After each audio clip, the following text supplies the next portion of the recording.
Dear teachers, today I talk to you as a child, psychotherapist, and mother. My earliest memories of school are from class 2, when my class teacher would make me stand next to the dustbin and call me garbage because I couldn't recite the times table, and that too from anxiety. My class 3 Hindi teacher who would pick on me for my skin color and tell me, your fair skin won't run your life, because I was an academic failure. My class 6 teacher who would call me dumb and stupid in front of 45 girls and tell me I would never be an academic success. That continued on for a few years.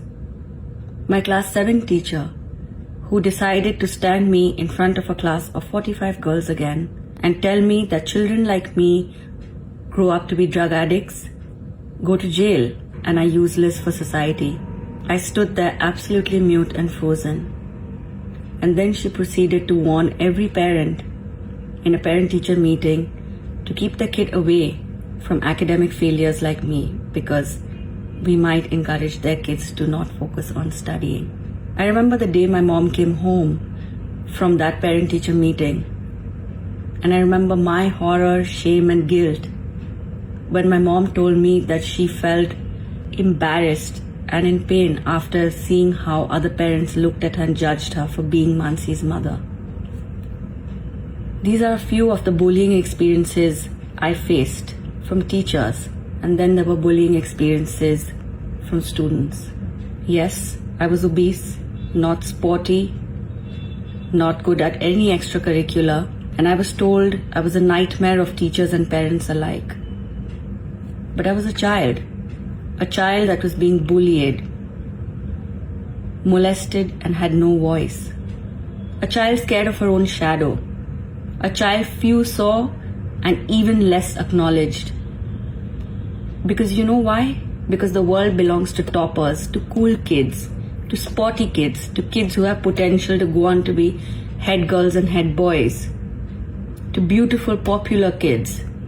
Me, I was nothing in this war zone that I call school.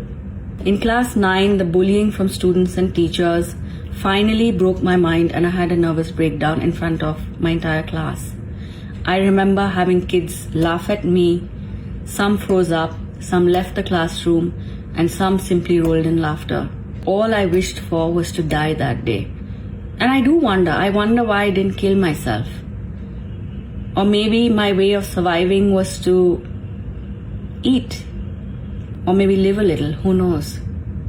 Or maybe my obsessive reading of fairy tales and books, because you know what, I belonged there, I was safe there in that world, and these are two needs of every single child.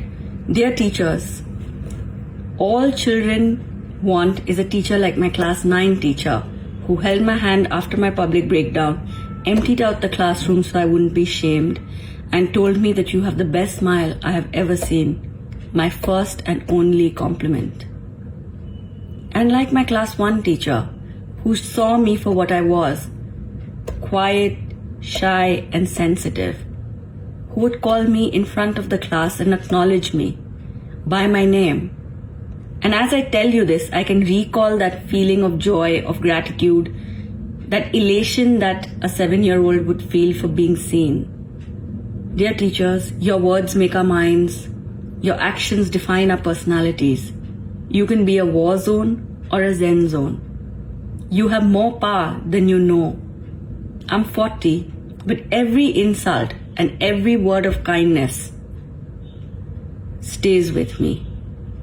You matter, your presence matters. How you treat us can change our destinies. After my class 9 teacher's words, I knew I mattered. Something shifted. Something changed for me. That little bit of compassion, kindness, and empathy, the emptying of that classroom to talk to me, changed how I viewed the world, changed how I viewed myself. I hated myself a little bit less. I knew I mattered a little bit more. And most importantly, after that day, I knew that I would devote my life to making the world the way she made me feel. Today, as a parent, I watch my kids thrive. They love school. They love their teachers. And I've always wondered why. Why do they love learning? Why do they love going to school? It's because the teachers treat them as children, not as potential head girls, toppers, sports people, or future successes, or famous college grads. They offer them compassion, kindness, empathy. They understand them. They talk to these kids. They guide them with gentleness. They have playfulness. They in fact guide us with gentleness.